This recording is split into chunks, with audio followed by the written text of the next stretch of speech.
بالله من الشيطان الرجيم بسم الله الرحمن الرحيم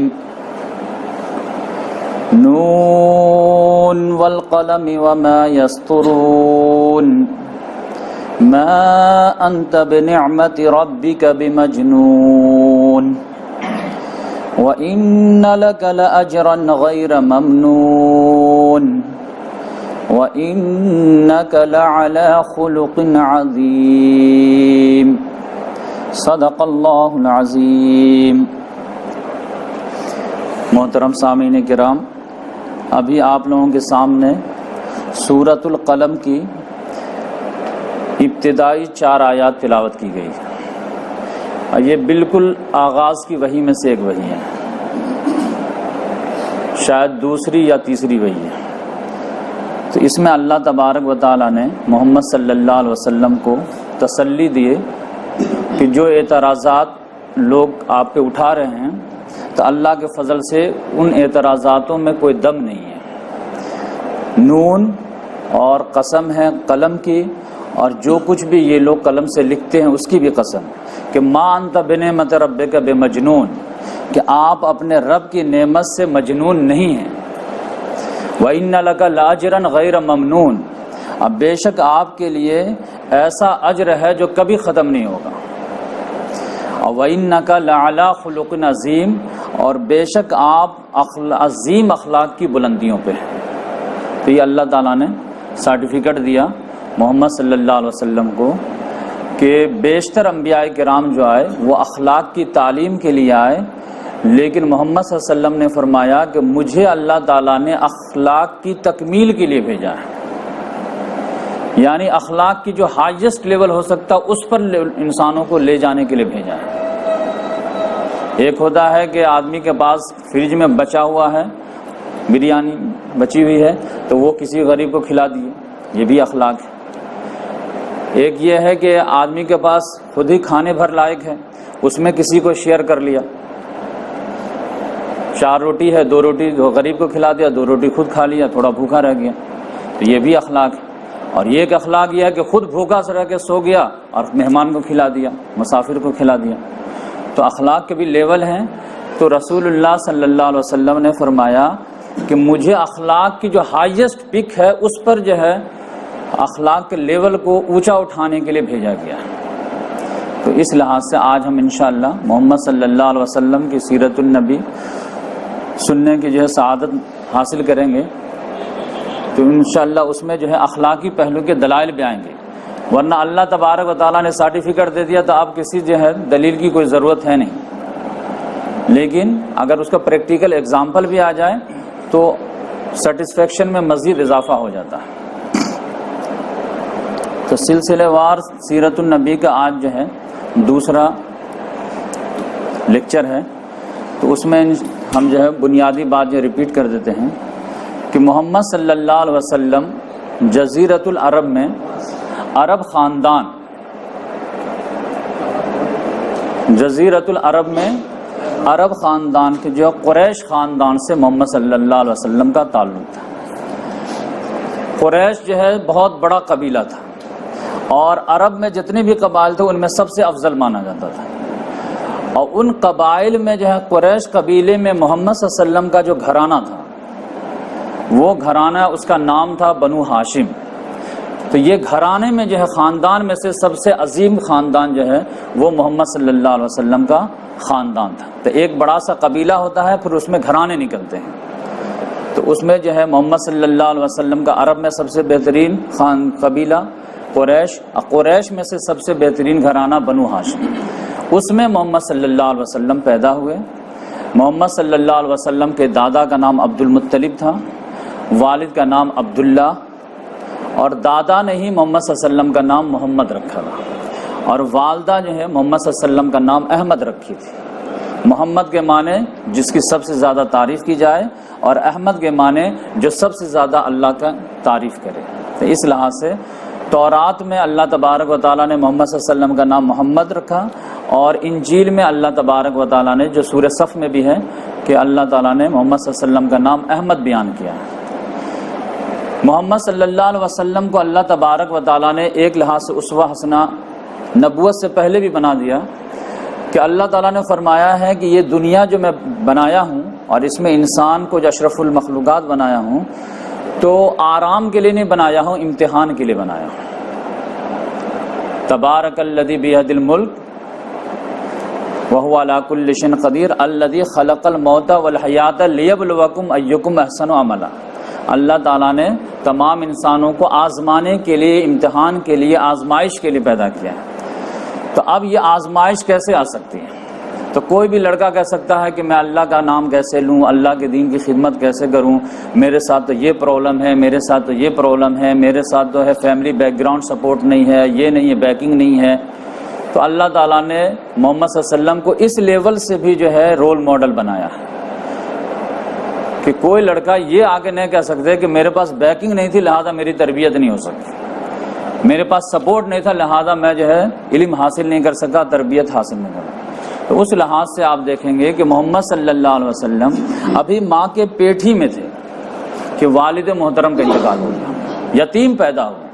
ایک تو ہوتا کہ کوئی بچہ یتیم ہو جاتا ہے، اور کوئی بچہ دنیا میں آنکھ کھولا ہی ہے یتیم ہے، ایک جھلک بھی جو ہے معصومی والی زندگی میں بھی جو ہے اپنے والد کو نہیں دیکھ سکے۔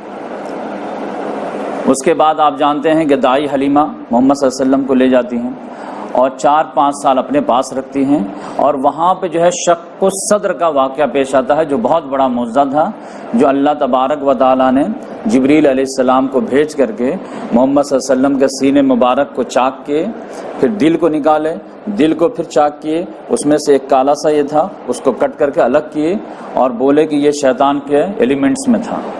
اب پھر زمزم کے پانی سے دھوئے اور پھر جو ہے جنت سے جو تشت آیا تھا اس میں سے رکھ کر کے پھر دل مبارک کو رکھ دیے اور جو ہے سلائی مار دی۔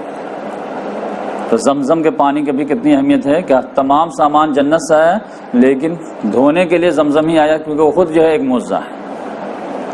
تو اس لحاظ سے شق الصدر کا واقعہ پیش آیا تو حلیمہ سعدیہ تھوڑی سی گھبرا گئیں کہ بچہ جب سے میرے پاس آیا ہے تب سے کچھ نہ کچھ جو ہے روحانی معجزہ ہو ہی رہا، تو لہذا بہتر یہ ہے کہ ان کو ماں کے حوالے کر دیتے ہیں کیونکہ خاندانی بچہ ہے، مکے کا سردار کا بچہ ہے، کچھ ہو گیا تو ہم غریب لوگ جو ہے لینے کے دینے پڑ جائیں گے، لہذا زیادہ لالچ بری بلا ہے، لہذا آمنہ رضی اللہ تعالیٰ عنہ کے حوالے کرتے۔ اس کے بعد جو ہے آپ جانتے ہیں کہ 6 سال میں ماں جو ہے پوری کوشش کر رہی ہوگی کہ بیٹے کو جو ہے پیار دیں، محبت ہے، باپ کا بھی پیار دیں، ماں کا بھی پیار دیں، اور ان کو خواہش ہوئی ہوگی کہ اب بچہ جو ہے چلنے پھرنے کے لائق ہو گیا ہے تو تھوڑے سے والد کے جو ہے نہیں زیارت کر سکا تو ان کی قبر مبارکی کی زیارت کر لیں، اور ان کو بھی کافی دن ہو گئے تھے والد جو شوہر سے جدائی کے تو یاد تڑپ آئی ہے، تو انہوں نے فیصلہ کیا، گارجین سے بات کی جو عبد المطلب تھے کہ ہم مدینہ جانا چاہتے ہیں اور ان کے والد کے قبر مبارک پر حاضری چاہتے ہیں۔ تو عبد المطلب نے کہا چلیے ہم لے چلتے ہیں آپ کو۔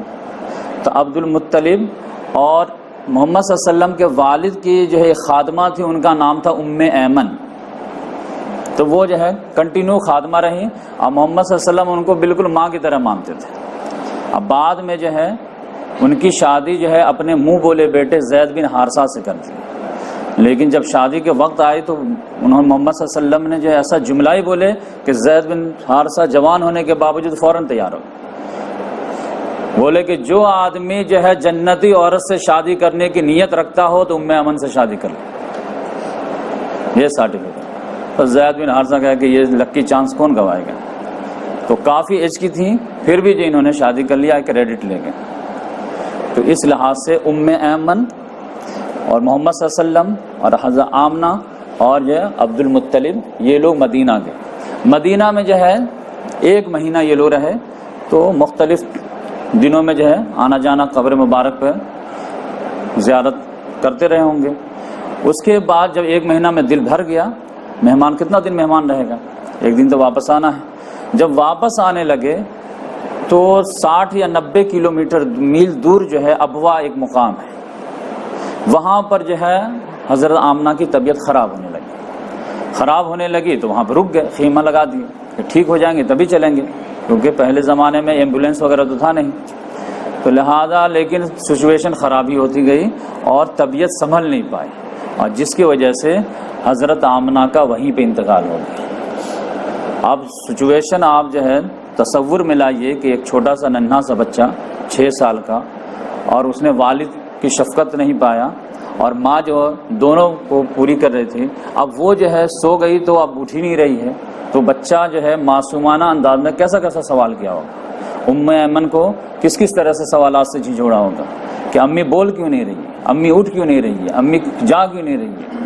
یہاں پہ کیوں سوئی ہے، اور وہ دادا اور ام ایمن جواب دے رہے ہوں گے، بہلا رہے ہوں گے، پھسلا رہے ہوں گے، تو وہیں پہ ان کو دفن کر دیا گیا۔ یہ قدرت کا قانون الگ چل رہا تھا کہ جہاں محمد صلی اللہ علیہ وسلم کو نبوت کے بعد ہجرت کر کے آنا تھا، وہاں پہلے سے آلریڈی ماں باپ کو اللہ نے بھیج دیا، تو والد کا بھی انتقال مدینے میں ہوا اور والدہ کا بھی انتقال جو ہے مدینہ ہی میں ہوا۔ تو اس لحاظ سے عبد المطلب تو اب جو ہے بالکل ٹوٹ گئے تھے، بچے کے موہنی سی صورت، اور جو سب سے پیارا بیٹا چھوٹا عبداللہ تھا ان کا بیٹا، آپ ان کی خوشی دینا چاہ رہے تھے کہ الگ مصیبت ہے، اللہ تعالیٰ کی آزمائش آ جا رہی ہے، تب انہوں نے وہیں سے ٹھان لیا کہ اس بیٹے کو تو انشاءاللہ اب میں ماں اور باپ دونوں کے پیار دینے کی کوشش کروں گا، اور ان کو جو ہے ماں باپ کی کمی کا احساس نہیں ہونے دوں گا جہاں تک ممکن ہو سکا۔ لہٰذا آؤٹ آف وے جا کر کے وہ محمد صلی اللہ علیہ وسلم کو لائک کرتے تھے، محبت کرتے تھے، پیار کرتے تھے۔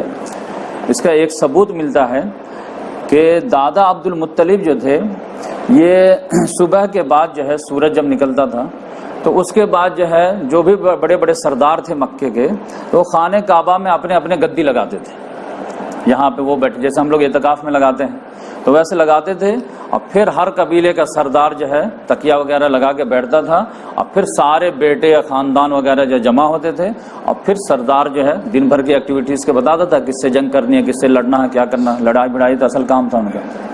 تو عبد المطلب کے بھی جو ایک بیٹا کا انتقال ہو گیا تھا، لیکن 9 بیٹے تھے، اور بعد میں بھی بیٹے ہوئے، تو سارے بیٹوں کو ایک لائن سے لگا دیا، جمع کیے، اور پھر انسٹرکشن دیے، اور پھر وہ بیٹے کو دیکھ دیکھ کر آدمی خوش بھی ہوتا ہے، پھر پوتے وغیرہ ہیں، ناتی ہیں، نواسا، یہ سارے چیز۔ تو اس میں یہ تھا کہ جب ابھی تو یہ اپنا ضروریات سے فارغ ہو رہے ہوتے ہیں، خادمہ وغیرہ گدی وغیرہ بستر وغیرہ لگا رہی ہوتی ہے، تو اب کسی کی مجال نہیں تھی کہ اگر وہ موجود تو موجود، غائبانہ میں بھی جو ہے اس بستر پہ کوئی بیٹھ سکے، یعنی خالی بستر پہ۔ جیسے اسکول وغیرہ میں دیکھتے ہیں کہ پرنسپل کے جو ہے کرسی خالی بھی ہے تو آپ کھڑے رہیں، پرنسپل کی کرسی پہ نہیں بیٹھ سکتے، تو لہٰذا وہاں پہ وہ ٹریڈیشن تھا کہ سردار کی جو ہے گدی پہ کوئی نہیں بیٹھے۔ لیکن محمد صلی اللہ علیہ وسلم کا معاملہ یہ تھا کہ چھوٹے سے تھے، ابھی 6-7 سال کے، اور دوڑتے دوڑتے ادھر سے ادھر سے کھیلتے کھلتے آتے تھے، آ کر کے بیچ میں بیٹھ جاتے تھے۔ اب چچا وغیرہ رہتے تو ڈانٹتے تھے، نہیں خبردار، یہ دادا کی کرسی سیٹ ہے، یہاں پہ کوئی نہیں بیٹھتے، ہم لوگ نہیں بیٹھتے، آپ کیسے بیٹھ گئے، تو پھر اٹھ کے چلے جاتے تھے۔ لیکن محمد صلی اللہ علیہ وسلم بچے تھے، یاد رہا نہیں رہا۔ اتفاق کی بات ہے کہ ایک مرتبہ ایسے دوڑتے دوڑتے بیٹھ گئے، اب دوسرے چچا لوگ جو ڈانٹ ہی رہے تھے، اتنے ہی میں عبد المطلب کی جو ہے انٹری ہو گئی، بولے کیا معاملہ، ان کو کئی مرتبہ سمجھایا پھر بیٹھ جاتا، کہا نہیں، جو اصول ہے وہ تو اٹل ہے، لیکن ایکسیپشن پروز دا رول، میرا یہ پوتا جہاں چاہے بیٹھے گا۔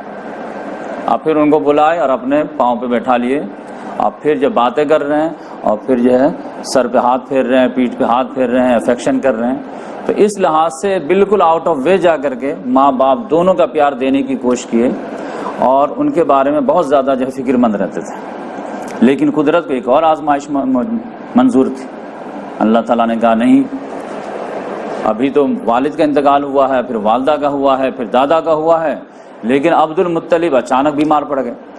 اب بیمار پڑ گئے تو یہ بڑھاپے کی بیماری تھی، تو ان کو محسوس ہو گیا کہ ایسا لگتا کہ میں بچ نہیں پاؤں گا، تو اب وہ فکر مند ہونے لگے تو بیٹا وغیرہ کہتے تھے ابو جان اتنے بہادر انسان ہے، مکے کے سردار ہیں، آپ ڈرتے کیوں، اتنے فکر مند کیوں، موت آنی ہے، سب کو آنی ہے، آپ بھی مریں گے، کوئی مسئلہ نہیں۔ تو انہوں نے کہا بیٹے میں موت سے نہیں ڈر رہا ہوں، مسئلہ یہ ہے میرے پوتے کا کہ میرے بعد کون۔ تو پھر وہ اپنے بیٹوں میں سے دیکھ رہے تھے کہ کون ہونہار ہے جو میرے جو ہے کمی پوری کر سکے، تو ان کو جو ہے ابو طالب جو ہے ان میں نظر آئے کہ یہ جو ہے میرا بیٹا اگر یہ وعدہ کر لے تو یہ کچھ نہ کچھ حق ادا کرے گا، اور یہ محمد صلی اللہ علیہ وسلم کے سگے بھائی بھی تھے، ایک ماں سے تھے، بقیہ اور جو بھائی تھے ابو لہب وغیرہ یہ دوسرے ماں سے تھے. تو ابو طالب کو بلا کر کے بات کیے کہ دیکھو اب لگتا ہے کہ میں ٹھیک نہیں ہو پاؤں گا, تو مجھے جو پرابلم ہے اندر سے جو فکر ہے وہ یہ ہے کہ یہ بچہ کا, تو کیا تم وعدہ کرتے ہو کہ اس کے ساتھ جو ہے وہی سلوک کرو گے جو میں کرتا ہوں یا جو اپنے اولاد کے ساتھ کرو گے؟ انہوں نے کہا ابو جان آپ نے مجھے انتخاب کیا ہے نا, تو میں آپ کی امیدوں پر 100% اترنے کی پوری کوشش کروں گا. یہ ایک شریف بیٹے کا عظیم باپ سے وعدہ ہے. اچھی بات ہے, تم عرب کے لوگ وعدے کے پکے ہوتے تھے.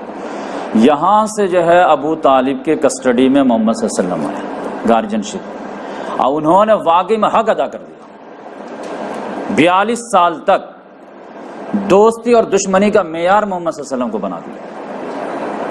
کس سے میں جو دوستی کروں گا, کس سے میں دشمنی کروں گا, کس سے میں جڑوں گا, کس سے میں کٹوں گا, یہ میرا بھتیجا طے کرے گا. اور شیب ابی طالب, پوری کہانی ابھی آگے بڑھے گی تو آپ کو سمجھ میں آئے گا. کلاسیکل جو ہے انہوں نے رول ادا کیا ہے ہر لحاظ سے, نارمل حالات میں بھی, کریٹیکل حالات میں بھی, بالکل جو ہے ایک آہنی دیوار بن کر کے ڈیفنس کیا محمد صلی اللہ علیہ وسلم. ایمان نہیں لائے لیکن ڈیفنس میں تو اتنا احسان ہے ہم لوگوں پہ کہ ہم لوگ ان کا احسان چکا نہیں سکتے جو ہمارے نبی کے ساتھ انہوں نے کیا ہے. اس کے بعد محمد عبد المطلب کا 8 سال کی عمر میں انتقال ہو گیا, وہ اللہ کے پیارے ہو گئے. اب ابو طالب کے ساتھ جو پرابلم تھا وہ یہ تھا کہ دل تو بہت اچھا تھا, نیچر کے بھی بہت اچھے تھے, لیکن جیب میں پیسہ نہیں تھا. غیر شریف ہونا الگ چیز ہے, انکم ہونا الگ چیز ہے. اور جو ہے کثیر الاولاد بھی تھے, تو خود ان کے جو ہے اپنی کمائی سے اپنے بچے کے جو پیٹ نہیں ہو پا رہا تھا. چاہے کہ ایک ایڈیشن جو ہے ذمہ داری لے لیں, تو اب اس میں پریشانی. لیکن گھر میں کچھ پکا کچھ ہے نہ, پہلے جو ہے بھتیجا کو مل جانا چاہیے کیونکہ ان کو ایز اے مہمان رکھتے تھے.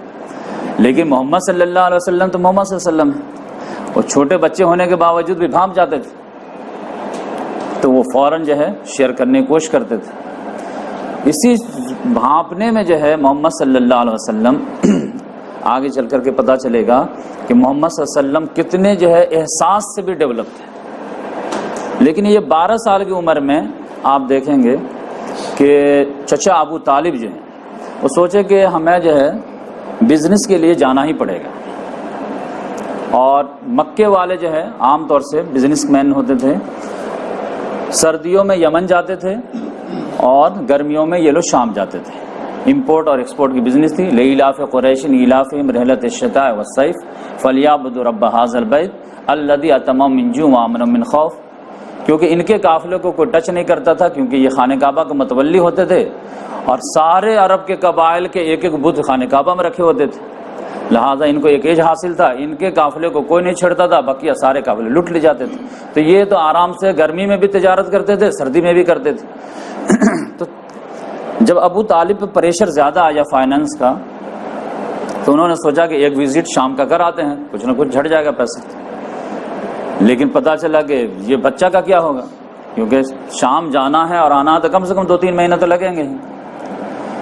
تو اب وہ ڈیسائیڈ ہی نہیں کر پا رہے تھے کہ محمد صلی اللہ علیہ وسلم ساتھ میں لے کے جائیں یا نہ لے کے جائیں.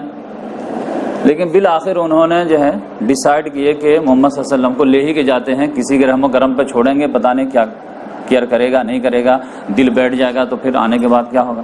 تو بولے بیٹا چلو گے کیا, کہاں. اور محمد صلی اللہ علیہ وسلم نیچرلی انداز میں آپ سمجھیے کہ اپنے وقت سے 2-3 سال آگے تھے. جیسے کہتے ہیں آج کے زمانے میں بچے فاسٹ ہیں, تو فاسٹ یہ موبائل چلا لیتے ہیں یہ ہیں, تو محمد صلی اللہ علیہ وسلم بھی 1-2 سال جو فاسٹ تھے. یعنی 5 سال کا بچہ جو سوچتا ہے تو وہ 4 سال میں سوچنے لگتے تھے, قد کانٹھی سے بھی اور مینٹل لیول سے. تو سمجھیے کہ 12 سال میں وہ 14 سال کا رول ادا کر رہے تھے. تو اس لحاظ سے چچا ابو طالب نے کہا بیٹا چلتے ہیں آپ بھی. کہاں چلیں گے, کیوں نہیں, آپ کے ساتھ جہاں بولے وہاں جائیں گے. تو اس لحاظ سے محمد صلی اللہ علیہ وسلم کو چچا ابو طالب لے کے شام نکلے. بصرہ کے مقام پر پہنچے ہیں تو ایک جو ہے وہاں کا راہب تھا, گرجا گھر تھا. گرجا گھر میں ایک راہب رہتا تھا. اس راہب کا نام تھا جرجیس اور اس کا لقب تھا بحیرہ. وہ جو ہے اپنے چھپر پر بیٹھا رہتا تھا اور لوگوں کو ملنا ہے, سوال جواب کرنا ہے, مسئلہ مسائل پوچھنا ہے, ان سے آئیے اور پھر نذرانہ دیجیے جائیے. وہ اپنے لیٹرین باتھ روم اٹیچ وغیرہ پورا اپنا سسٹم ہے, وہ وہاں سے باہر نہیں نکلتا تھا اور وہ اللہ اللہ کرتا رہتا تھا, بہت پہنچا ہوا راہب مانا جاتا تھا. اتفاق کی بات ہے کہ وہ اپنے اوپر کے گدی سے اتر گیا. لوگوں کو لگا رہی آج کیا ہو گیا, تو پھر اس نے کہا دیکھو ایک قافلہ آ رہا ہے ادھر سے, اس سب کو بلا کے لاؤ. تو قافلے والوں کو بلا کے لایا گیا. اس میں چچا ابو طالب تھے اور پھر پورا قبیلہ تھا. جہاں ایک قافلہ جانے لگے تو سب ساتھ ہو جاتے تھے, تو 40-50 آدمی لوگ رہے ہوں گے. قافلے کو بلایا گیا. تو آپ دیکھیں یہ جو ہے سند کے لحاظ سے بہت مضبوط نہیں ہے. آپ کو پٹے تو قبول کر لیجئے, نہیں پٹے دماغ سے ڈیلیٹ مار دیجیے, کیونکہ حرام و حلال کے مسئلے میں بہت اوتھینٹک حدیث لگتی ہے. بقیہ جو ہے سیرت میں جو ہے آپ کو ہر اسٹیپ پہ حدیث نہیں ملے گی, اصولی لحاظ سے ملے گی. بقیہ اس میں جو بیان کرے گا وہ رنگ بھرے گا, اور اگر جو ہے لیکن کوئی اصول سے ٹکرانے والی جو بات نہیں ہوگی. تو اس لحاظ سے چچا ابو طالب نے جو سوچا کہ کس لیے بلایا ہے, مجھے سمجھ میں بات نہیں آ رہی. پھر بھی سوچا بلایا تو جانا ہی پڑے گا, اس کا ایریا ہے. تو محمد صلی اللہ علیہ وسلم کو سامان کے پاس رکھ دیے کہ آپ چھوٹے ہیں تو آپ یہ سامان کے پاس رہیے, ہم لوگ مل کے آتے ہیں, کیا کس لیے بلایا ہے, پھر ہم لوگ چلیں گے آگے, یہ تو منزل ہماری نہیں ہے. تو وہ بحیرہ راہب جو فیس اسٹڈی کرنے لگا, ریڈنگ کی, یہ بولے سب لوگ آ گئے آپ لوگ, ہاں سب لوگ آ گئے. ہیرو فیس ریڈنگ کر رہا, سب لوگ آئے ہیں آپ لوگ, ہاں سب لوگ آئے ہیں جتنے بھی قافلے میں. لیکن وہ چہرہ جو تلاش رہا تو مل ہی نہیں رہا اس کو. پھر وہ کہہ رہا کہ سب لوگ آئے ہیں آپ لوگ. تو چچا ابو طالب غصہ آیا کہ بول تو رہے نا کہ سب لوگ آئے ہیں, بس یہ ہے کہ ایک بچہ ہے اس کو باہر سامان کے بعد جو ہے رکھ دیے ہیں نگرانی کے لیے. بقیہ جو بھی مرد حضرات ہیں وہ سب آپ کے پاس حاضر ہوئے ہیں. بولیے کیا کس لیے بلائیں, کہا ارے اسی کو تو میں تلاش رہا ہوں. اب بولنا کہ سب آیا ہوں, سب آیا. تب پھر محمد صلی اللہ علیہ وسلم کو بلایا گیا. بولے کہ یہ تو بچہ ہے تو اس کے لیے ہم بول رہے تھے کہ نہیں ہے, ہم لوگ سب آئے. بحیرہ راہب نے کہا کہ یہ بچہ نہیں ہے, یہ رحمت العالمین ہے, یہ سید للعالمین ہیں. وہ سمجھ میں آتا کچھ؟ تو ابو طالب نے کہا ہاؤ کین یو سے دس, کیف تقول ھذا, تم ایسا کیسے کر سکتے, یہ سید العالمین ہے, رحمت العالمین بنیں گے. انہوں نے کہا ادھر آئیے. کرتا پیچھے سے ہٹائے اور دکھائے کہ یہ دیکھو یہ کیا ہے, مہر نبوت ہے. محمد صلی اللہ علیہ وسلم کے گردن کے نیچے ہڈی پہ ایک ایپل کا جو ہے, سیب کا جو ہے مہر جو ہے بال کالا ٹائپ کا بنا ہوا تھا, یہ مہر نبوت تھا. اور یہ جرجس نے کہا جو بحیرہ راہب تھا کہ ہماری کتابوں میں ان کی یہ علامت لکھی ہوئی ہے, تو آئیے ہم آپ کو دکھا دیتے ہیں. تو چچا ابو طالب نے کہا کہ آپ اتنی دور سے کیسے دیکھ لیجئے کہ ان کے, یہ تو ابھی دکھا رہے ہیں نا آپ ہم کو, تو وہاں سے کیسے دیکھے آپ. تو اس نے کہا کہ میں جو اپنے کھڑکی سے جو ہے جالے سے جو میں دیکھا, تو جب آپ لوگ کا قافلہ گزر رہا تھا تو کوئی شجر کوئی حجر ایسا نہیں تھا جو اس بچے کو سجدہ نہ کر رہا. اور یہ شجر حجر انبیاء کرام کے علاوہ کسی کو نہیں جھکتے. تب میں بلوایا کہ بلاؤ, کہا یہ معاملہ ہے. تو لوگ تو درر یتیم سمجھ رہے تھے. تو بولے کہ میرا ایک مشورہ ہے, اگر اچھا لگے تو قبول کیجئے, نہیں لگے تو آپ کی مرضی, کہ اس کو آپ شام لے کے مت جائیے, ورنہ میں تو وہ پورا جو شجر حجر کا معاملہ دیکھا اور یہ نبوت کا مہر دیکھا, یہ شام پہنچے گا نا تو یہودی لوگ اس کے چہرے سے پہچان جائیں گے کہ یہ نبی کا چہرہ ہے, یہ فیوچر میں نبی ہونے والا ہے. اس کو تو وہ لوگ قتل کر دیں گے جب سنیں گے کہ ہمارے خاندان میں نہیں ہوا ہے اور اسماعیل خاندان میں ہوا. تو آپ رکس مت لیجیے, اس بچے کو واپس کر. ابو طالب نے سوچا کہ بھائی اتنے دور سے جو قافلہ لے کر کے آئے ہیں, خرچہ ہو گیا, ایسے غریب آدمی ہیں, غریبی ماٹا گیلا میں کیسے کر سکتا ہوں, گھر میں جا کے کیا جواب دیں گے. کہا نہیں تو پھر اتنا بڑا رکس لیں گے تو آپ ہی جانیے. تو پھر انہوں نے بیچ کا راستہ نکالے کہ نہیں ہم کو تو جانا ہی پڑے گا قافلہ لے کر کے شام, کیونکہ ہم کو پیسے کی ضرورت ہے, کچھ خریدیں گے تبھی کھائیں گے. ہاں یہ کرتے ہیں کہ تمہاری بات میں بھی دم ہے, میں بھی جو بچے کے ساتھ رہتا تو محسوس کر رہا ہوں کہ الگ ہی ٹائپ کا بچہ ہے. تو 2-3 غلام کو کہہ دیے کہ بھائی تم ان کو لے کے چلے جاؤ مکے حفاظت سے, اور ہم لوگ لیکن کاروبار سامان لے کر کے ہی آئیں گے. تو اس طرح سے یہ معاملہ جو ہے شروع دن سے ڈیولپ ہونا شروع ہو گیا اور چچا ابو طالب کو محسوس ہونا شروع ہو گیا۔ پھر محمد صلی اللہ علیہ وسلم جو ہے 14-15 سال کے ہوئے تو وہ محسوس کر رہے تھے کہ چچا ابو طالب تو بیٹے سے زیادہ مجھے لائک کر رہے ہیں، لیکن جیب کی کنڈیشن ایسی ہے کہ وہ بہت دل پہ جبر کر کے جو ہے کوئی بات چھپا پاتے ہیں۔ تو محمد صلی اللہ علیہ وسلم تو محمد صلی اللہ علیہ وسلم تھے، فوراً بھانپے اور اپنے چچا کو بولے کہ چچا جان میں آپ کو کچھ مدد کرنا چاہتا ہوں۔ کہا بیٹا تم 12-13 سال کی عمر میں کیا مدد کرو گے ہماری؟ تمہارے پاس ٹیلنٹ کیا ہے؟ کون سے ہنر سیکھو، کون سی تعلیم لیو؟ بولے کہ چچا جان کچھ نہیں کر سکتے تو 2-4 روپیہ تو کما سکتے ہیں، 2-4 روپیہ کمائیں گے کم سے کم گھر میں نمک تو آ جائے، پان نہیں پان کی ڈنڈی صحیح۔ لیکن اپنے گارجین کو پرابلم میں دے کر کے بیٹا تو پاؤں ہاتھ پہ ہاتھ دھر کے نہیں بیٹھ سکتا ہے، کچھ بھی نہیں ہوگا، مکے والے کے بکریاں چرا دیں گے، یہ تو کر سکتے ہیں نا، کیونکہ محمد صلی اللہ علیہ وسلم قبیلے سعد کی بھی بکریاں چرائیں جبکہ وہاں 4-5 سال تھے، تو وہ کیسے چرائے ہوں گے؟ چرواہے کے ساتھ جا رہے ہوں گے، آ رہے ہوں گے، تو انہوں نے کہا تجربہ ہے، بکریاں تو چرا ہی سکتے ہیں نا، چرائیں گے تو 4 روپیہ تو دیں گے۔ تو محمد صلی اللہ علیہ وسلم اس کو فخریہ انداز میں بعد میں بولا کرتے تھے کہ میں مکے والوں کی چند ٹکوں کی عوض بکریاں چرایا ہوں۔ تو بکری چرانا اس میں فخر کیا ہے؟ فخر یہ تھا کہ ہم جو ہے سینس لیس بوائز نہیں تھے کہ باپ کی جیب میں پیسہ ہے نہیں لیکن عید میں ہم کو کپڑا ملنا چاہیے، باپ کی جیب میں کچھ ہے نہیں ہم یہ پڑھیں گے تو یہ پڑھیں گے، باپ کی کنڈیشن ہے نہیں بیٹی کو جہیز میں پیسہ چاہیے تو چاہیے، سامان چاہیے تو چاہیے، کبڑ تو چاہیے، باپ کو بھیک منگوا دیتی ہے، باپ کو جو بے غیرت بنا دیتی ہے۔ ہزاروں باپ کو آپ دیکھیں گے ہاتھ پھیلاتے ہوئے، جو غیرت مند ہوتے کبھی ہاتھ نہیں پھیلا اپنے بھوک کے لیے، بیٹی کی خاطر پھیلاتے، اور وہ پڑھی لکھی بیٹی ہوتی ہے، پڑھی لکھی بیٹی اب باپ کو اتنا کانفیڈینس نہیں دے پاتی ہے کہ ابو جان میری فکر مت کی، ہم چٹائی پہ سو جائیں گے۔ لیکن محمد صلی اللہ علیہ وسلم کہے نہیں، یہ اس طرح میں کنڈیشن تو محسوس کر رہا ہوں، چچا نہیں بولنے تو کیا مطلب، حالات بھی کیا ہم اندھے ہیں کیا؟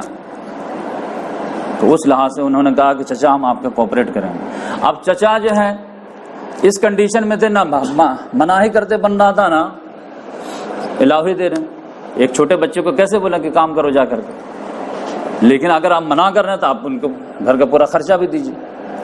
اگر آپ کا گھر نہیں چل رہا اور آپ کی بچی کرے کہ میں پڑھی لکھی میں جاب کرنا چاہتی ہوں، آپ کہیں نہیں جانا، تو کہے کہ بھائی خرچہ لائیے، پھر آپ خرچہ تو نہیں ہے تو پھر آپ جاب سے کیوں منع کر رہے ہیں؟ تو اس لحاظ سے بادل ناخواستہ چچا ابو طالب جو ہے محمد صلی اللہ علیہ وسلم اجازت دے دیے کہ ٹھیک ہے آپ جو کچھ کر سکتے کیجیے۔ اور یہ محمد صلی اللہ علیہ وسلم جب یہ حدیث بیان کیے تو ایک اور بھی حدیث اصولی بتا دیے کہ کوئی نبی دنیا میں ایسا نہیں گزرا ہے جو بچپن میں بکریاں نہ چرایا، کیونکہ جس کو آگے چل کر کے انسانوں کو سنبھالنے کی ذمہ داری دی جائے گی تو کم سے کم چھوٹا سا پریکٹس تو کرا دیا جائے کہ جانور سنبھال کے بتاؤ۔ جو بکری نہیں سنبھال پائے گا وہ آدمی کیا سنبھالے گا؟ اتنے اختلافات ہوتے ہیں، کیونکہ بکری کا تو کیا ہے، ڈنڈا دکھاؤ تو بھاگ جائے، روٹی دکھاؤ تو آ جائے، انسان تو ایسا نہیں ہوگا، جتنے لوگ اتنے دماغ۔ تو اس لحاظ سے اللہ تعالیٰ پریکٹس کرا دے۔ اور اسی سے یہاں پتا چلا کہ اسلام میں کوئی بھی پروفیشن نہ گھٹیا ہے نہ افضل ہے، سوائے ایک پروفیشن۔ اب وہ ایک پروفیشن کیا ہے؟ بھیک مانگنا۔ بھیک مانگنا جائز ہے لیکن لائق نہیں ہے اسلام۔ کوئی آدمی حالات سے مجبور ہو گیا ہے تو وہ جو ہے بھیک مانگ سکتا ہے، پیٹ بھر سکتا ہے، لیکن یہ پروفیشن اس کو بنا لینا اللہ تبارک و تعالیٰ نے اس کو لائق نہیں کیا۔ لیکن بقیہ کوئی اگر موچی بھی ہے اور اگر اس کو گھٹیا نگاہ سے دیکھ رہے ہیں تو آپ سمجھیں مجرم نمبر 1 ہے، کیونکہ حلال روزی کما کر کے وہ اپنا جو کام کر کے پیٹ بھر رہا اور آپ اس کو گھٹیا سمجھ رہے ہیں۔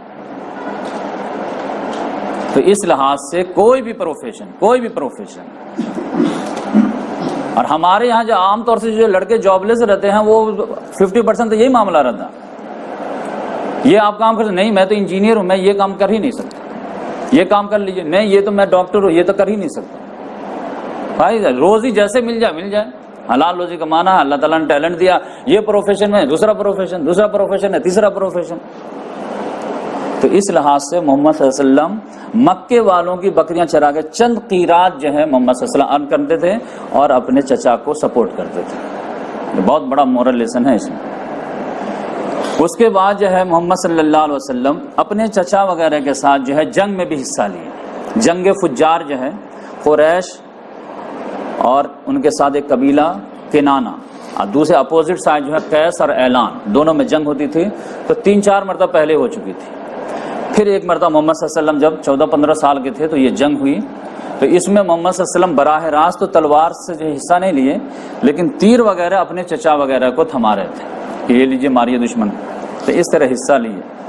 اس کے بعد کچھ ہی دنوں کے بعد ایک واقعہ پیش آیا جو بہت بڑا واقعہ تھا. وہ تھا حلف الفضول کا. حلف مانے قسم کھانا، فضول مانے ایکسٹرا، یعنی ایکسٹرا جاب. ایک جاب ہے کہ ہمارے اوپر رسپانسبلٹی ہے کہ ہم اتنا کمائیں کہ اپنے گھر والوں کو روزی روٹی پہنچا سکیں، اور اس کے بعد ایکسٹرا ٹائم ملتا ہے تو پھر بیوہ مسکین کے لیے بھی، غریبوں کے لیے کچھ کیجیے. 8 گھنٹہ اپنے گھر کے لیے کمائیے اور اس کے بعد جو ہے 1-2 گھنٹہ غریبوں کے لیے بھی کچھ کام کیجیے. تو حلف الفضول ایکسٹرا کام کے لیے حلف لینا. اس میں معاملہ کیا ہوا کہ ایک قبیلہ تھا زبیدی قبیلے کا ایک آدمی تھا. وہ مکے میں کپڑا وپڑا بیچتا تھا، سامان وغیرہ. آس بن وائل نام کا ایک آدمی تھا، اس نے کپڑا وغیرہ خرید لیا اس سے، لیکن اس نے کہا کہ پیسہ دیجئے تو جاؤ بعد میں آنا. ابھی یہ بعد میں آنا تھا، بعد ہی میں آنا. تو بیچارہ کہا کہ بھائی مجھے گھر جانا ہے تو مجھے جلد سے جلد پیسہ دیجئے، میں گھر جاؤں. لیکن وہ ٹرکاتا چلا گیا. تو پھر اس نے جو ہے اپنے قبیلے والوں سے بھی بولا کہ بھائی، جس سے دوستی تھی، عدی سے بولا، دوسرے سے بولا کہ بھائی دلواؤ میرا پیسہ، تمہارا ایریا ہے. سب نے کہا کس نے لیا؟ تو کہا آس بن وائل نے. کہا ارے بھائی وہ ڈینجر آدمی، مجھ سے کون منہ لگے گا. تو کسی نے رسپانس نہیں دیا. تو پھر وہ جو ابو قبیس نام کا ایک پہاڑ تھا، اس پہ چڑھ کر کے جو دہائی دینے لگا کہ مکے والوں یہ کیا ظلم ہے، جہاں پہ بیت اللہ ہے وہاں پہ انسانوں کے ساتھ یہ سلوک ہے، تاجروں کے ساتھ یہ معاملہ ہوگا تو دنیا جو ہے نشٹ ہو جائے گی، دنیا چل ہی نہیں پائے گی. تب جو ہے کچھ قبیلے کے لوگ جو ہے آس بن وائل کو تو دیکھ رہے تھے بہت تگڑا آدمی ہے. اکثر لوگوں کے دل میں آ رہا تھا کہ کچھ نہ کچھ کرنا چاہیے ظالم آدمی سے. باہر کا ایک آدمی آیا ہے، اس کو ستا رہا، لیکن ہر آدمی سوچ رہا تھا کہ اس سے کون لڑے.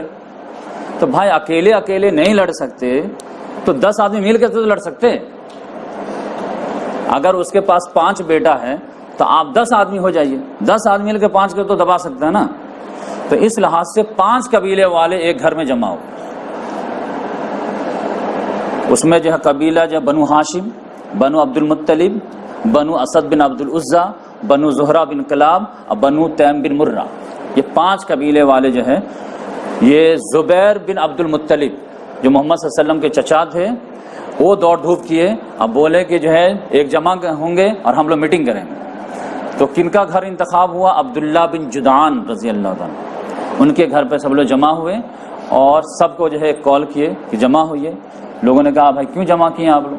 تو کہا کہ دیکھیے وہ بیچارہ کم سے مظلوم جو ہے کس کو جو ہے ہاتھ جوڑ کے فریاد کر رہا ہے اور کوئی اس کا رسپانس نہیں دے رہا. یہاں تک وہ پہاڑ پہ چڑھ کر کے جو ہے اس نے یہ کہا. تو اب تو یقینی بات ہے کہ ہم اکیلے نہیں لڑ سکتے، لیکن پورا قبیلہ مل کے تو دبا سکتے ہیں، مظلوموں کا حق دلا سکتے ہیں، ظالم کو روک سکتے ہیں. تو سب نے کہا ہاں یہ تو ظلم ہے، یہ تو ظلم ہے، یہ تو ظلم ہے. اور ایک دوسرے کا سپورٹ ملا تو سب لوگ تیار ہو گئے. تیار ہوئے تو پھر آس بن وائل کو بلائے. اب بولے ادھر آ، تم اس کا پیسہ دیتے کہ نہیں دیتے؟ سب کا جب تیور دیکھے تو اس نے کہا بھائی جلدی سے دیتا ہوں. تو وہ دیے. محمد صلی اللہ علیہ وسلم بولتے ہیں کہ خوش قسمتی میری کہ میں بھی اس میٹنگ میں تھا.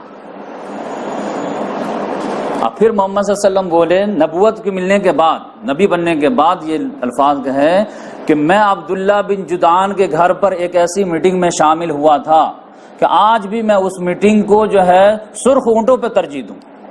اس دور کا سرخ اونٹ آج کے دور کا مرسڈیز. یعنی اگر مجھے کہیں جانا ہو، مجھے ایک طرف سے کال آ جائے کہ یہاں پہ جو ہے ہم لوگ 5-6 جو ہے گاؤں کے لڑکے مل کر کے ایک جو ہے فیصلہ لینے والے ہیں ایک سوشل ورک کے لیے، اور ایک طرف ہمارے زمین کے کروڑوں کی ڈیلنگ ہونے والی ہے، تو ہم جو ادھر جائیں گے ادھر نہیں جائیں گے.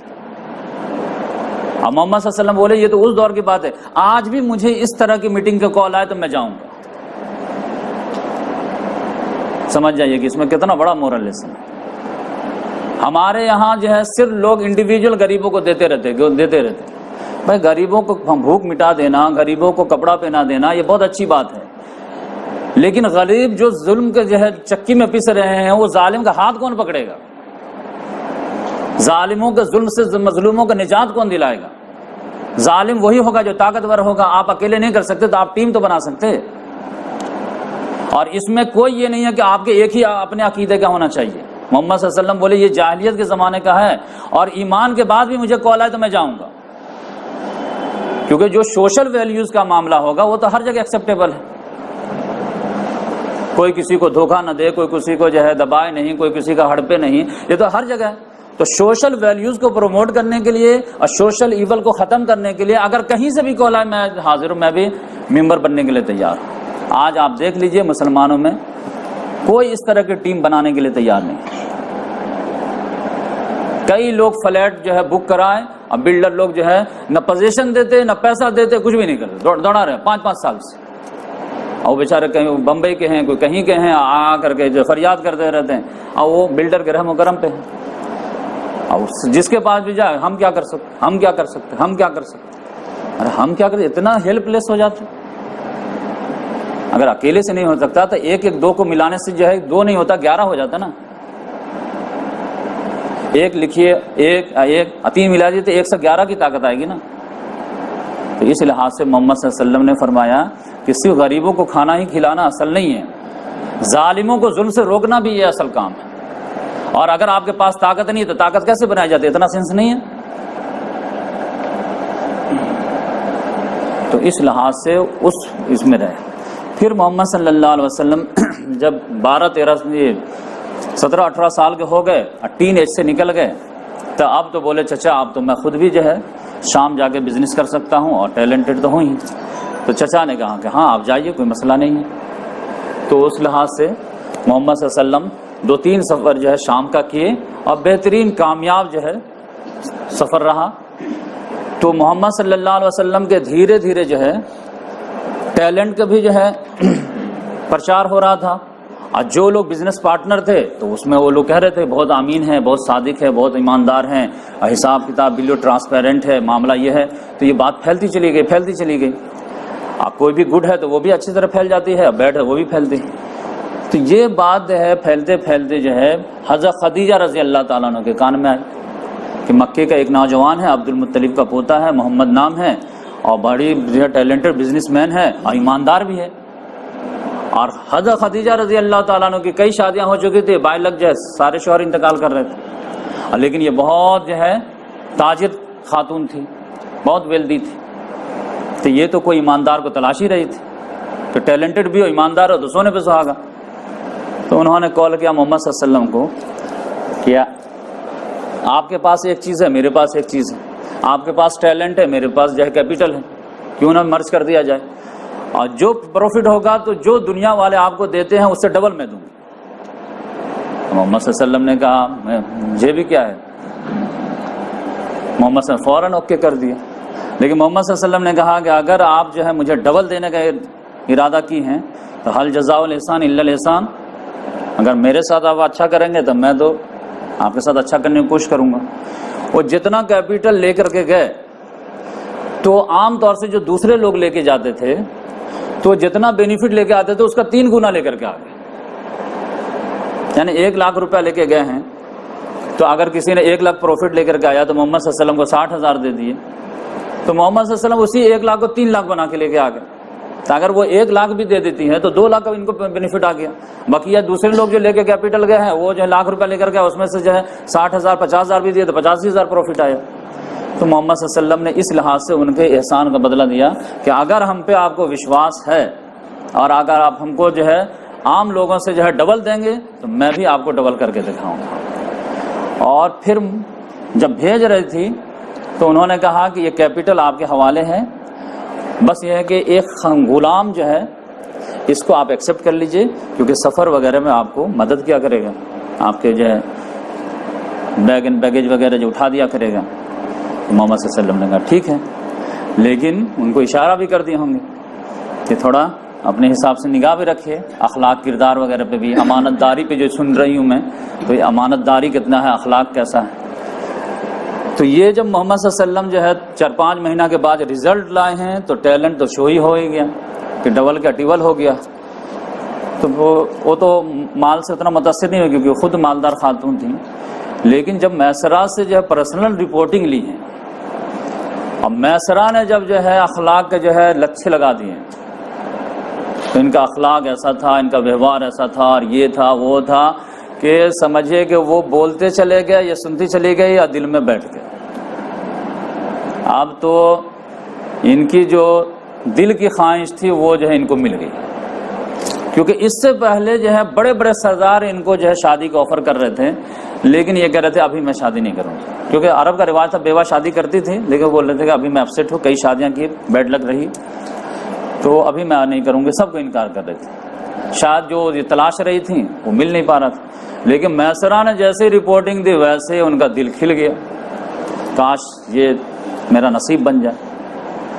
انہوں نے اپنی سہیلی کو بلایا، بولے کہ اس بزنس پارٹنر کو لائف پارٹنر بنانا ہے، تم بات کرو، گرچہ میچ تو نہیں ہے، میں 40 سال کی ہوں، 3 شوہروں سے بیوہ ہوں، اور یہ جو ہے بالکل جوان ہے، خاندانی لحاظ سے تو ہم سے افضل ہی ہیں، لیکن ہیں غریب،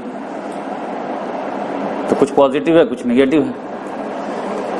تو نفیسہ بنت منبہ جو سہیلی تھی وہ آئی اور بات کی محمد صلی اللہ علیہ وسلم سے کہ اس طرح کی جو ہے خواہش کا اظہار کر رہی ہیں، آپ کی کیا رائے ہے؟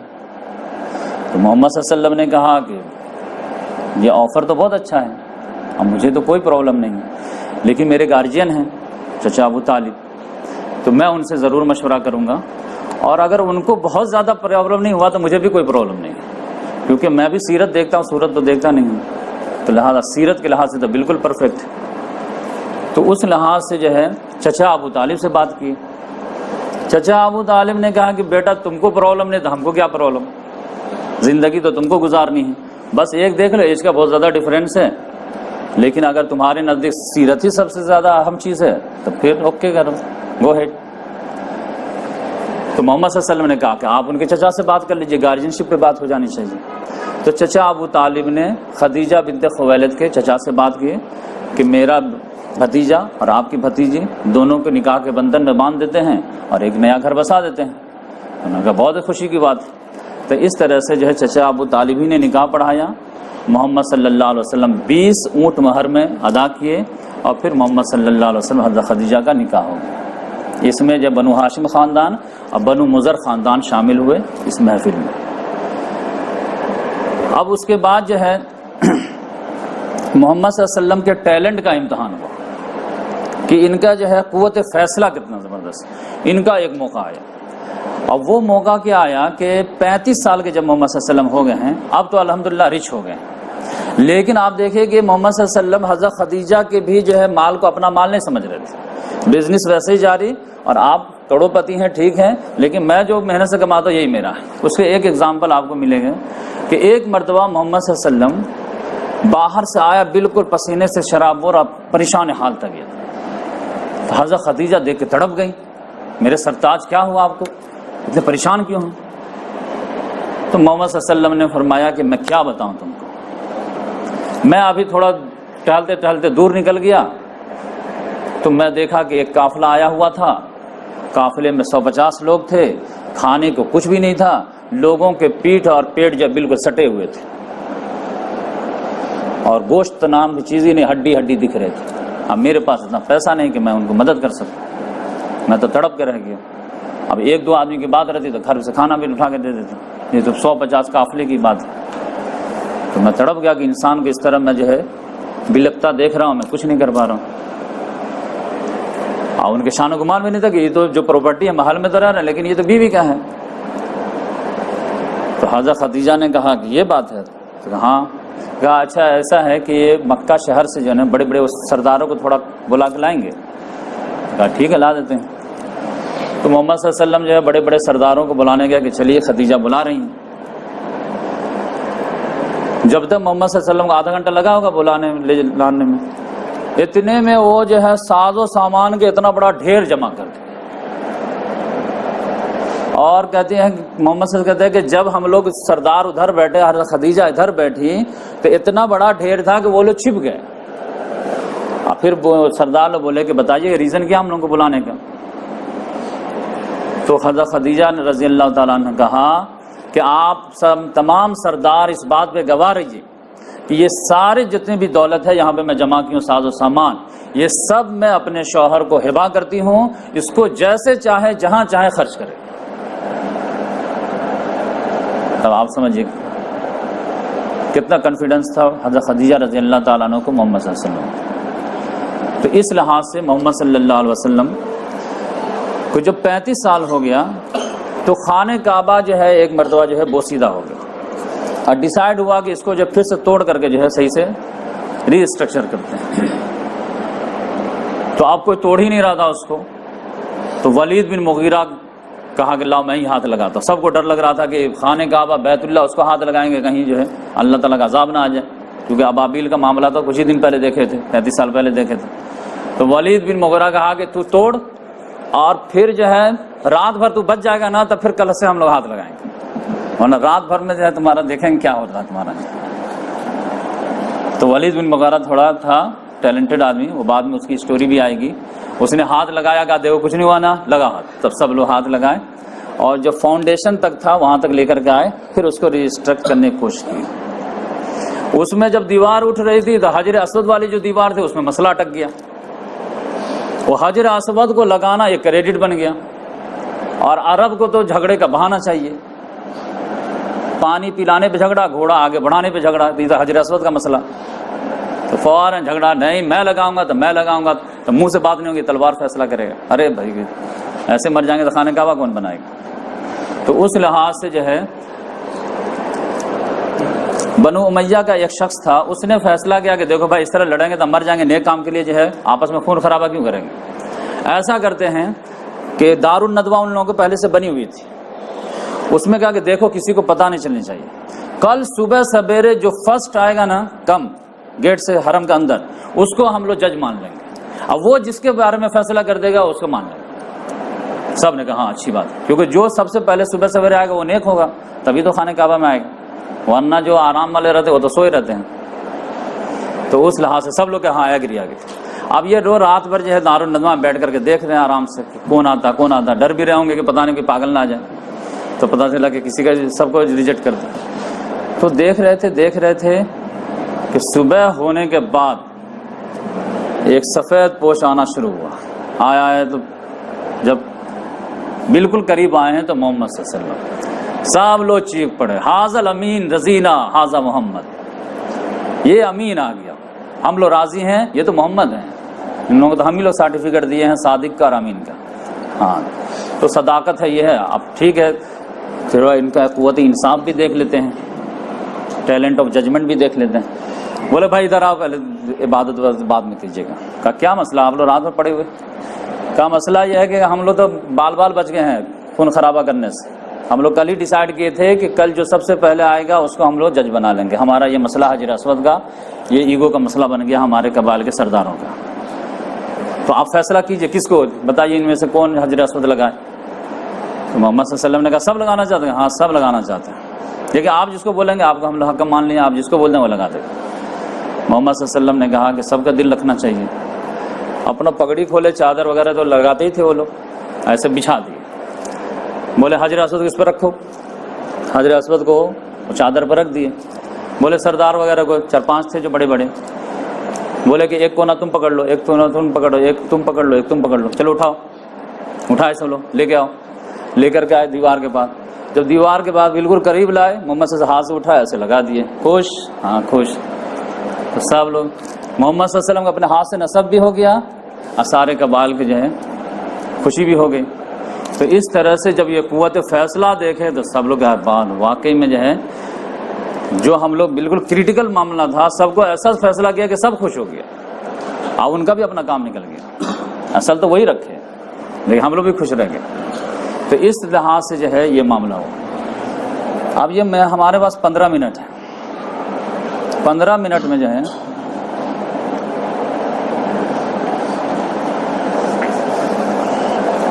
جو آج میں آیت پڑھا ہوں اس کی دلیل سب سے جو مجھے جو ہے سیرت النبی جو سب سے زیادہ اسٹرک کی ہے، اب میں سیرت النبی کا واقعہ پڑھنے کے بعد جو میں جھوم جاتا ہوں، وہ جو واقعہ سنانے جا رہا ہوں، اور وہ ہے محمد صلی اللہ علیہ وسلم کا کہ زید بن حارثہ رضی اللہ تعالیٰ عنہ کا واقعہ۔ زید بن حارثہ جو تھے یہ یمن کے تھے، یہ بہت چھوٹے تھے 8-10 سال کے، کہ ان کی ماں جو ہے یمن ہی میں کوئی ایک شہر سے دوسرے شہر اپنے سسرال سے میکے جا رہی تھی بچے کو لے کر کے۔ تو جب قافلہ تھوڑا چلتا ہے تو تھک جاتا تھا، پھر خیمہ لگا کے رک جاتے شام میں، پھر صبح میں کریں گے۔ وہ خیمہ لگا کر کے جو ہے آرام کر رہے تھے، آئی بچہ زید بن حارثہ تھوڑا خیمے سے باہر گھومنے لگا کہ ایک دوسرا جو ہے لٹیرا قافلہ آیا، اسے پکڑ کے بچے کو لے کے بھاگ گیا۔ اب بھاگ گیا تو پھر جا کے غلام بنا لیا، اور اس زمانے میں یہ غلام بنانا سب رواج تھا۔ وہ جو ہے لٹیرا قافلہ جو تھا وہ جا کر کے اوکاز میلے میں جا کے بیچ دیا۔ اوکاز میلے میں جب یہ بکنے کے لیے آئے تو حضرت خدیجہ رضی اللہ تعالیٰ عنہ کے ایک جو ہے بھتیجا تھے، بھائی کا لڑکا، ان کا نام تھا حکیم بن حزام، ان کے یہاں یہ گھومنے گئی تھی۔ حکیم بن حزام جب میلہ میں گھومنے گئے اوکاز کے تو اچھے اچھے غلام نظر آئے، تو 5-10 خرید لیے۔ 5-10 خرید کے لے کر کے آئے تو پھوپھی جو ہے میلے میں کی نسبت سے گھر میں آئی تھی گھومنے کے لیے، تفریح کے لیے۔ تو حکیم بن حزام نے پھوپھی سے کہا کہ جب آپ آئی ہیں، پھوپھی ہیں، تو کچھ نہ کچھ تحفہ تو ہو جانا چاہیے آپ کے لیے۔ بولے ہاں بھتیجا کو تو دینا چاہیے، جیسے کوئی بھتیجا سعودی رہتا تو موبائل لا گا تو پھوپھی کو دے گا، خالہ کو دے گا۔ تو بولے کیا لیتے ہیں بتائیے۔ یہ 4-5 بہترین غلام چھوٹے چھوٹے بچے لائے ہیں خدمت کے لیے، آپ جو چاہیے لے لیجیے، اس میں سے چن لیجیے ایک کو۔ تو حضرت خدیجہ رضی اللہ عنہ کہا کہ یہ اس بچے کو دے دو۔ تو ان کا نام تھا زید بن حارثہ۔ وہ لے کر کے وہ مکہ آ گئیں۔ مکہ آئی ہیں تو جب محمد صلی اللہ علیہ وسلم سے شادی ہوئی ہے تو محمد صلی اللہ علیہ وسلم نے جب مہر میں 20 اونٹ دیے ہیں تو حضرت خدیجہ رضی اللہ تعالیٰ عنہ کا دل باغ باغ ہو گیا کہ پیسہ کم ہونے کے باوجود میری دل جوئی کے لیے انہوں نے 20 اونٹ دیا ہے، تو پھر میں بھی دکھاتی ہوں۔ انہوں نے وہ اپنا بہترین غلام کو ان کو گفٹ کر دی، تو میرے طرف سے یہ بچہ آپ کو گفٹ، یہ آپ کے ساتھ رہے گا اور آپ کی خدمت وغیرہ کیا کرے گا۔ محمد صلی اللہ علیہ وسلم نے کہا شکریہ، بہت بہت آپ نے دیے۔ تو اس طرح محمد صلی اللہ علیہ وسلم ان کو اپنے پاس رکھنے لگے اور سفر میں حضر میں ساتھ میں رکھتے رہے، اور یہ نبوت سے پہلے کا واقعہ ہے۔ تو زید بن حارثہ محمد صلی اللہ علیہ وسلم کے ساتھ خانہ کعبہ بھی جاتے تھے، آتے تھے، کچھ چائے پانی کا لانا ہے تو وہ بھی لے آئے۔ اور یمن والے جو ہے وہ حج کے موقع سے آ رہے ہیں، عمرہ کے موقع سے آ رہے ہیں، تو یہ سالبہ قبیلہ کے تھے، تو وہاں یمن کے کچھ لوگ جو ہے خانہ کعبہ میں حج وغیرہ کے لیے آئے، تو زید بن حارثہ جو ہے وہ باعث کے طور پہ کام کر رہے تھے، تو ایک دوسرے کی ملاقات ہو گئی۔ کہا زید، ہاں آپ چچا، ایسے مطلب گاؤں سماج کے۔ بولا تم یہاں زندہ ہو؟ کہا ہاں ہم زندہ ہیں۔ ارے ہم لوگ تو سمجھے کہ ڈاکو لے گیا، تم کو مار کر پھینک دیا، تمہارے والد تو خالی اشعاری بولتے رہتے کہ میرا بیٹا زندہ ہے، مر گیا، کیا ہے، زمین نکل گئی، آسمان نکل گیا، کیا ہوا؟ تو تم زندہ ہو گا؟ ہاں۔ کس کے پاس ہو تم؟ بولا غلام بنا کے بیچ دیا گیا، غلام ہے، اور یہ محمد نام کے آدمی ہیں، بہت اچھے ہیں، بڑے قبیلے کے سردار ہیں، تو ان کے پاس ہیں۔ ٹھیک ٹھاک ہو نا؟ کہا ہاں ٹھیک ٹھاک ہے۔ میرے والد کو بول دیجیے گا کہ زیادہ رونے ہونے کی ضرورت نہیں، ہم ٹھیک جگہ پہ۔ تو یہ لوگ جلدی سے اپنا حج وغیرہ کا پرفارمنس ادا کیے اور پھر گئے۔ خوشی کی خبر تھی تو ان کے والد کو جو ہے حارثہ کو جا کے بتائے کہ ارے آپ رو رہے ہیں، آپ کا بیٹا زندہ ہے، میں دیکھ کے آیا ہوں۔ کہا بلیو نہیں ہوتا، نہیں میں خود دیکھا ہوں، میں بات کیا ہوں، آپ کا بیٹا الحمدللہ صحیح سالم ہے۔ کب ریئلی؟ ہاں بالکل ریئلی، میں اپنے آنکھوں سے دیکھا۔ تو اپنے بھائی کو بلایا، کعب نام تھا اس کا، ادھر آ، زید زندہ ہے اور مکہ میں ہے اور ایک شریف خاندان کے پاس، اور کہہ رہا کہ پاسبل ہے کہ وہ واپس کر دیں، چلو ٹرائی کرتے ہیں، اپنا بچہ کیسے غلامی میں چھوڑ دیں۔ تو دونوں بھائی جو ہے بڑی امید کے ساتھ جو ہے مکہ آئے اور پھر پتہ کرتے رہے کہ بھائی محمد صلی اللہ علیہ وسلم گھر کون ہے، تو یہ تو فیمس پرسنالٹی تھے، تو سب لوگ گھر بتا دیے کہ یہاں پہ رہتے ہیں۔ آتے ہی اتنا زیادہ تعریف کے لنترانی کر دیے، اے عبداللہ کے بیٹے، اے ابن عبد المطلب، اے ابن ہاشم، اور آپ کے چرچے تو یمن تک ہیں، اور آپ تو یہ ہیں، اور آپ کا خاندان۔ محمد صلی اللہ علیہ وسلم نے کہا بھائی کم ٹو دا پوائنٹ، یہ سپاسنامہ بند کیجئے، معاملہ کیا ہے بتائیے۔ انہوں نے کہا کہ میرا بیٹا آپ کا غلام ہے. کہا کون؟ کہا زید بن حارثہ. آپ کا غلام ہے؟ آپ کا بیٹا ہے؟ کہا میرا ہی بیٹا ہے. زید ہے نہیں تو شاید کوئی باہر کوئی کام سے گئے ہوئے تھے.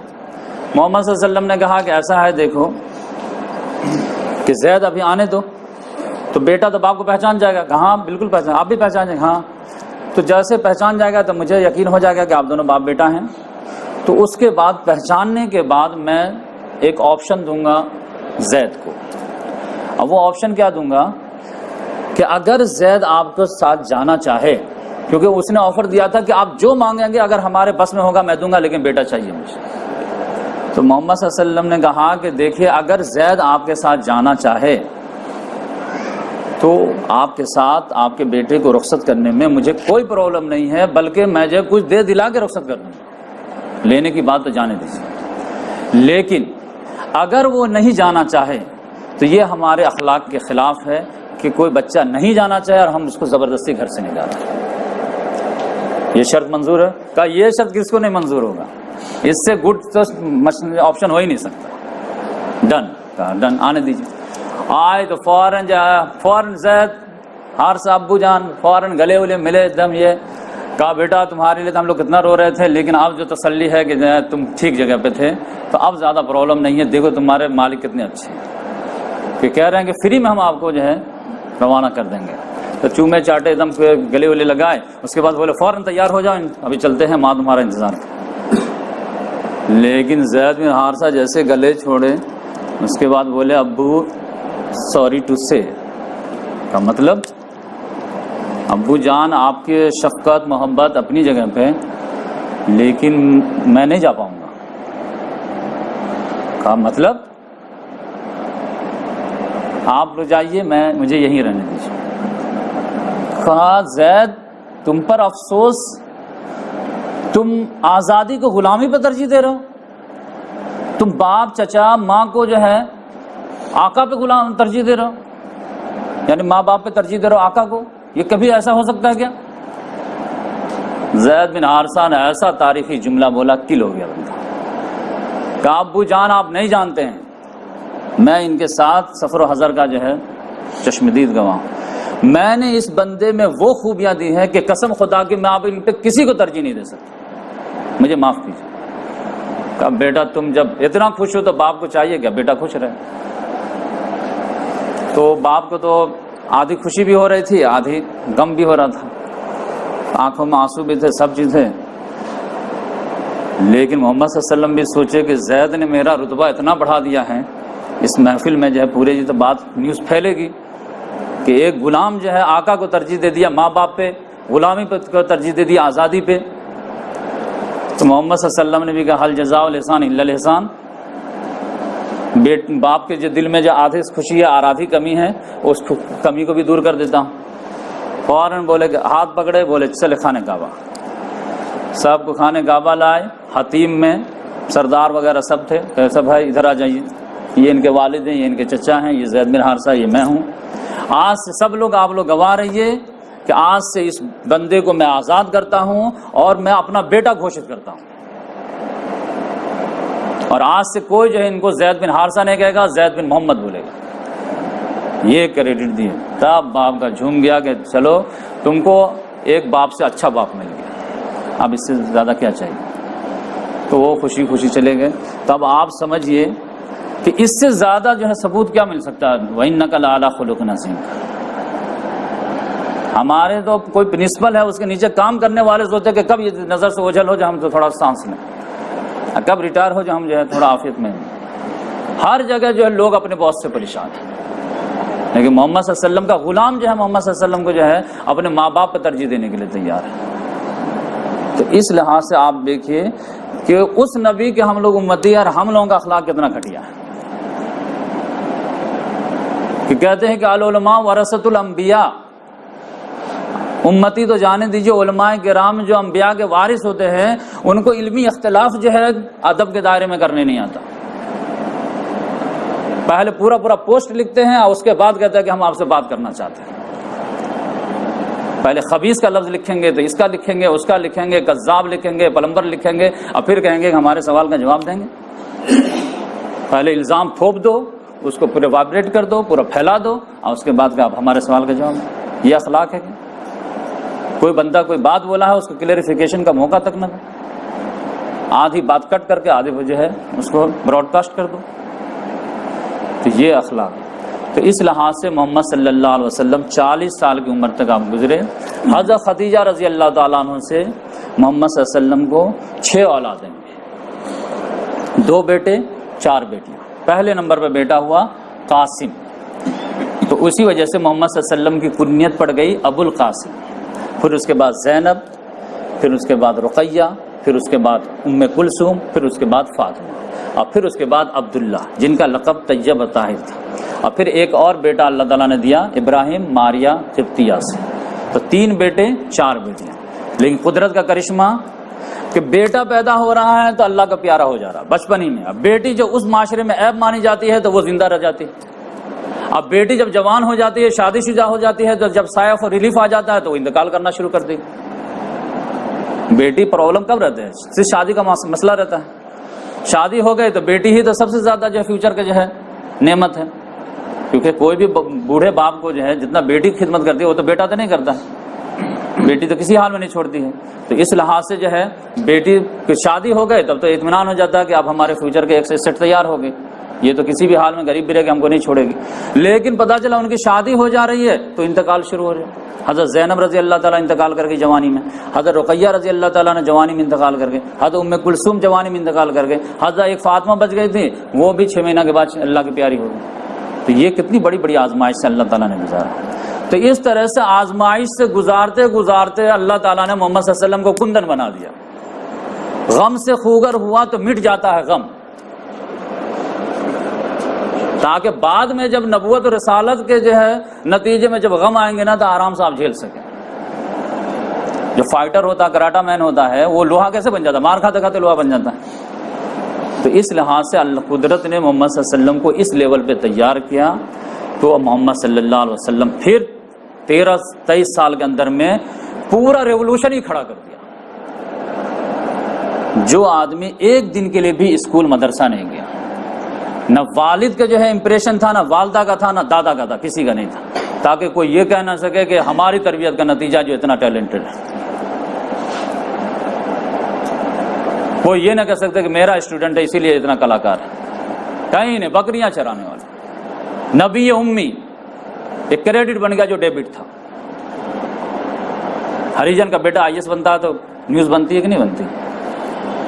تو ڈیبٹ کے ساتھ کریڈٹ دیا اللہ تعالیٰ نے۔ تو انشاءاللہ ہم جو ہے اس کے بعد جو ہفتہ آئے گا تو پھر نبوت کیسے ملی وہ پورا یہاں سے شروع کریں گے۔ تو اللہ تعالیٰ سے دعا ہے کہ اللہ تبارک و تعالیٰ ہم تمام کے دلوں میں محمد صلی اللہ علیہ وسلم کی محبت عظمت کو جو ہے انڈیل دے، اور محمد صلی اللہ علیہ وسلم کے نقش قدم پر چلنے کی توفیق عطا فرمائے۔ جو اللہ تعالیٰ نے کہا لقد کان لکم فی رسول اللہ اسوۃ حسنہ، تم لوگوں کے لیے رسول اللہ صلی اللہ علیہ وسلم کی زندگی میں بہترین نمونہ، بہترین اگزامپل ہے ہر معاملے کے لیے۔